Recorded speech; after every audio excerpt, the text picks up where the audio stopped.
then just to end, this is a DIY guideline checklist, and these are not all of the things that you require for a brand, but they are all of the main things that you need whenever you're creating a brand for yourself.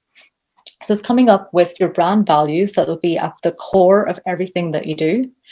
It'll be coming up with some sort of logo, whether that's type or a mark or a combination of the two.